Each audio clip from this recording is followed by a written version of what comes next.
Hey guys, welcome back to my channel, or welcome if you are new. My name is Leanne, and on this channel I share all things crafting. So I will share with you my crafting hauls, a lot of times from the Dollar Tree, but not always just from the Dollar Tree. And I also share all of my DIYs. So if you like that kind of thing, please consider subscribing before you leave. Hit the notification bell. It will pop up next to the subscribe button once you've clicked that. And then you'll be sure to be notified for my future videos.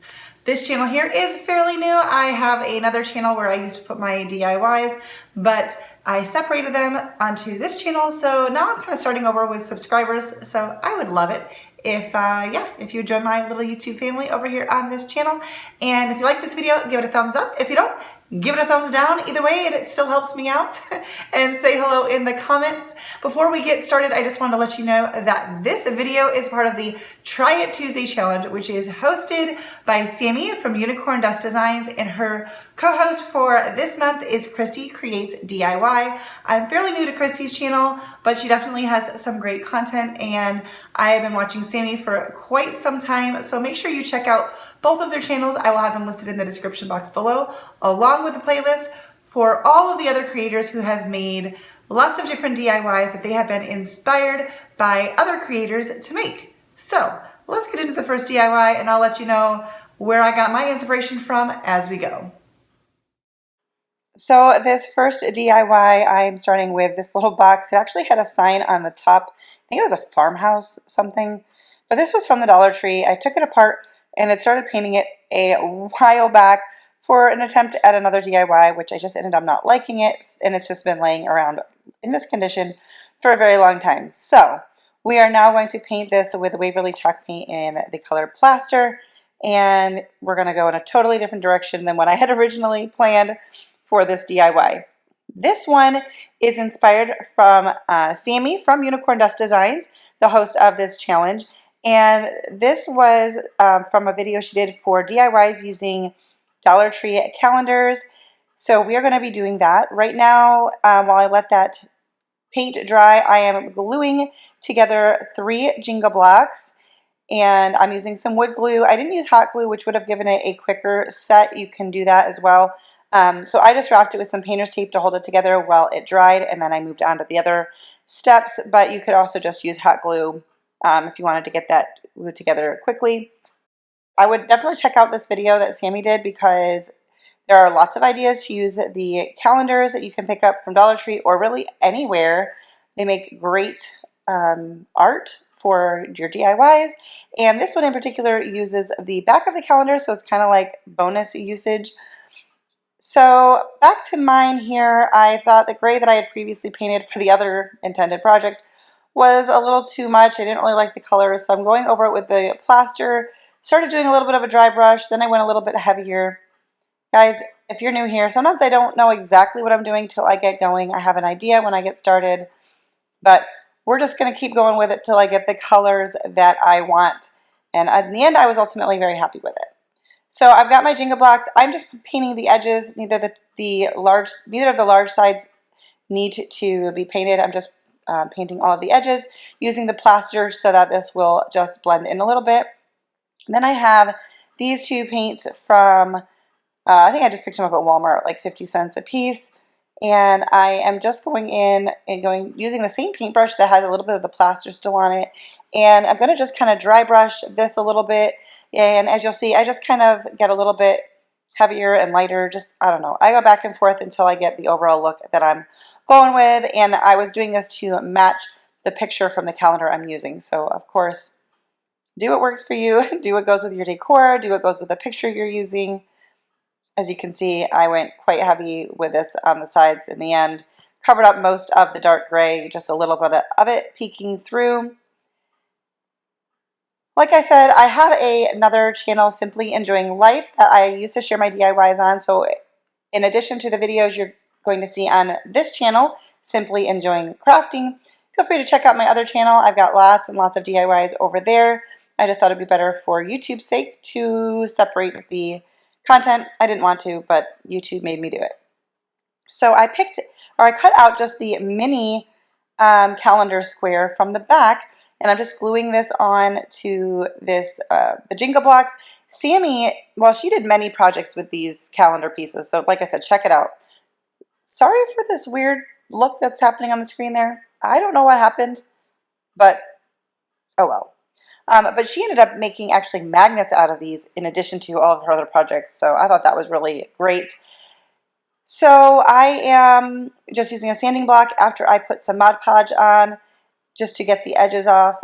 Just make sure the Mod Podge is fully dry before you do this. I probably could have just Mod Podged the bottom instead of using the glue stick. I don't know. It doesn't really matter. Just use what you have. And then I knew I needed some things to raise up that little piece. So I have these wooden dominoes from the toy section and the Dollar Tree. And I'm just cutting them in half. Thought about using these little blocks, but that was too high. So I'm just kind of cutting them until I get the right height that I want. I'm going to glue them together again with some wood glue. And then we will attach the calendar piece on top. And we're going to have ourselves a cute little decor piece. This would be cute on a tiered tray or just like kind of filler added onto a shelf. And yeah, so you're going to see how that comes out in the end. Like I said, I will have Sammy's video linked below. You're going to get so many ideas from that video. And I will do the same with the other DIYs that I'm going to be showing you, all my inspiration. Just follow all the links in the description box and get inspiration for days. Because, again, I was only using wood glue and not hot glue. It took a little while to set, so I just stuck the bottle on top to hold it down. And here it is. I thought this was really cute. Once again, you could use this with any calendar, any picture, any image, and it just makes for a really cute little thing. And this box in particular is pretty small, so it'd be great for a tiered tray. Okay, moving on, I've got this glass jar from Dollar Tree, and I'm using the Rust-Oleum chalk paint in Serenity Blue.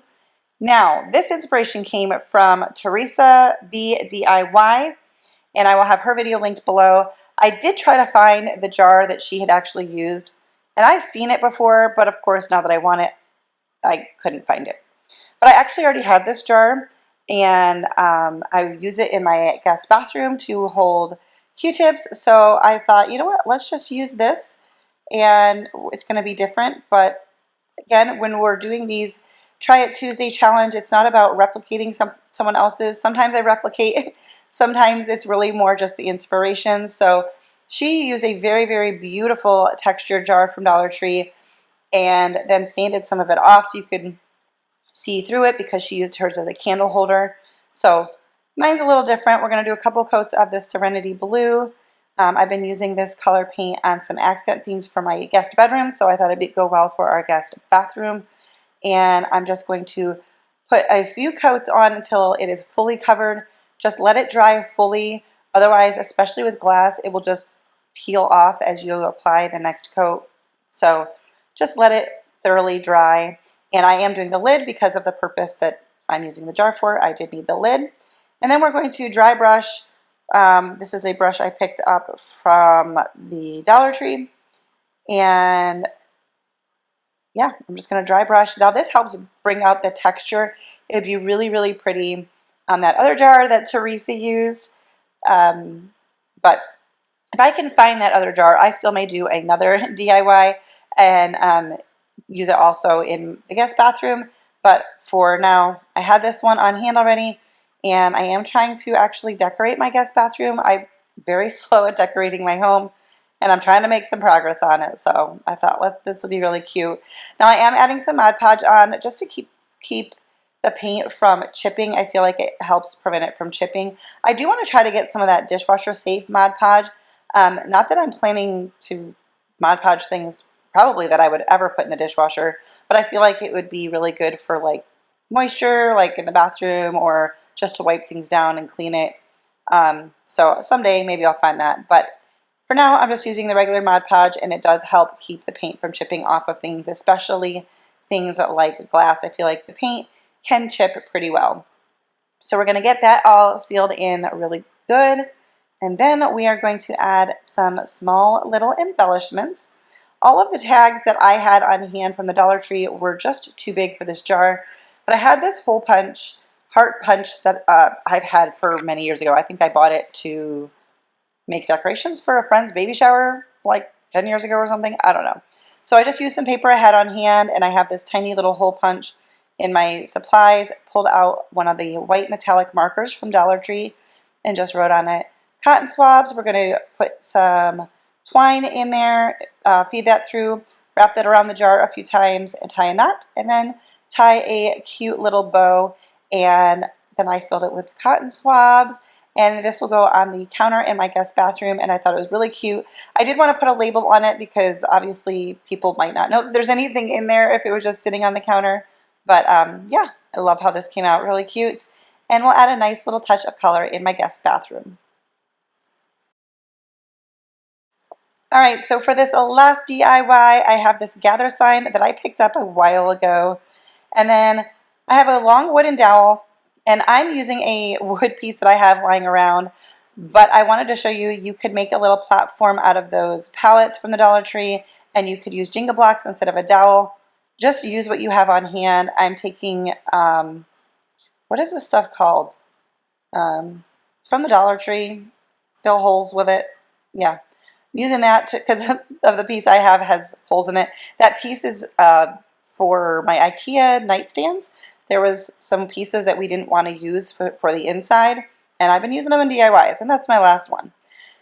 So it's hard to pull the staples out of the back of these, so I just kind of cut the string off the back, kind of sanding it. These pieces are pretty rough, so I don't worry about making it incredibly smooth because I feel like it would take me forever to get in all of the grooves.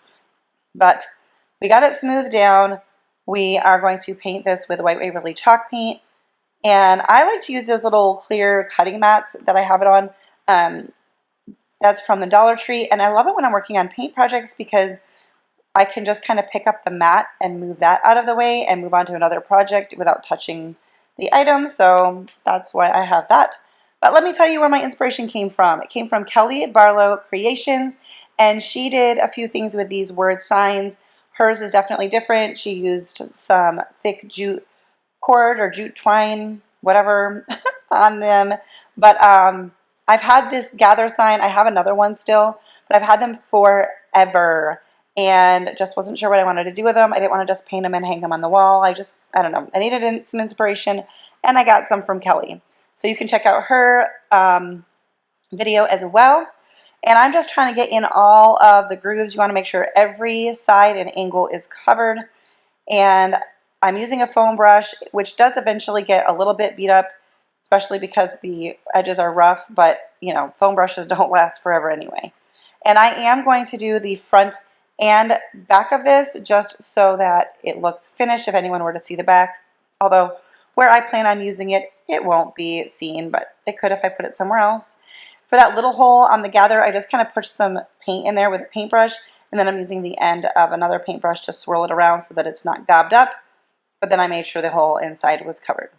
So that's going to get a good coating. I think I did the 2 coats maybe on the top, but I didn't worry about doing a second coat like on all of the edges.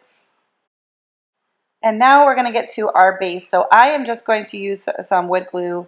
Once again, feel free to use hot glue if you want for a quicker hold. And we are going to glue that across. Well, I put it a little bit further back than exactly the middle, but I'd already messed around how I wanted this to be, so I kind of knew what I wanted it to be like. And this is just going to give us a little something to have our word attached to. So like I said, you could use the tumbling tower blocks if you wanted and just create a row of them. Here I'm just showing you me painting the back. So we're just going to give that a quick coat. Once again, if you are enjoying these DIYs, don't forget to give it a thumbs up because that really does help me out. And if you're new, I would love it if you would consider subscribing and sticking around, hanging out with me. I think it'd be fun. All right, so once that wood glue is all dry, we're going over this with antique wax, and we're just going to brush it on and then wipe it off and let some of that wood grain come through. I did all the sides and the top. I did not do the bottom on this one. The sides it doesn't wipe off as much just because the material I'm using is a little bit more raw, like rough on the ends, but it is a real wood piece. So we're just going to make sure every bit of that is covered and let that dry. So once my gather sign was dry, I am just sanding it down a little bit to distress it. And at this point, I wasn't really sure what I was going to do next. I kind of liked it as is, but I thought, well, that's kind of boring. I feel like I should do a little something else. So I considered some of the rub-on transfers from Dollar Tree, but I didn't have any that I really liked. So after I got done sanding it, I wiped it down with a paper towel, I think is what I used, just to get off all the dust. And then I went back to these acrylic paints that I'd used earlier, and I have this stencil also from the Dollar Tree, and we are going to stencil on some flowers. I used the same flower for the whole thing. Eventually, I don't think I show it, but I do cut out one section of this stencil because it was kind of a pain having the whole thing attached. And I just alternated between the colors, sometimes mixing the colors together. Did a light stenciling. Some of them was pretty faint, some of them were thicker. When I got a little bit thicker, I usually had a little bit of bleed through. I had to paint over some of them again with white and go back and fix them up, but I'm not going to show you all of that and bore you. But I just loved this. I didn't, you can see I kind of like have half the flower hanging off some of the spots and just kind of tried to make it a little bit sporadic with no real rhythm. I did start wiping the paper towel, the stencil off with a paper towel in between because I was afraid that any paint that might have come through the other side would mess it up. And then once again, I'm going in with some more Gorilla Wood Glue, and we're going to glue this on. Now, only a couple pieces on the bottom actually we're going to touch the bottom. The rest actually rose above it, which is why I didn't put glue there. And then I just put glue on all of the touch points in the back and attach that and let that dry. And I love how this looks. I have the exact spot I want to use it. I'm going to wait a little bit before I put it out just because I like what I currently have out, but I'll be wanting to switch things up soon. And I love this. I think it came out really great and a little bit different than just my plain old white and gray stuff that I normally do. Well guys, I hope that you enjoyed these DIYs. Once again, if you did, don't forget to give it a thumbs up. Say hello in the comments. Let me know if you're here because of the playlist from the Try It Tuesday challenge. I would love to know that that's what brought you to my channel. And don't forget to hit the notification bell after you subscribe so you don't miss out on my future videos. And yeah, that's gonna do it. I will see you in my next video. Bye guys.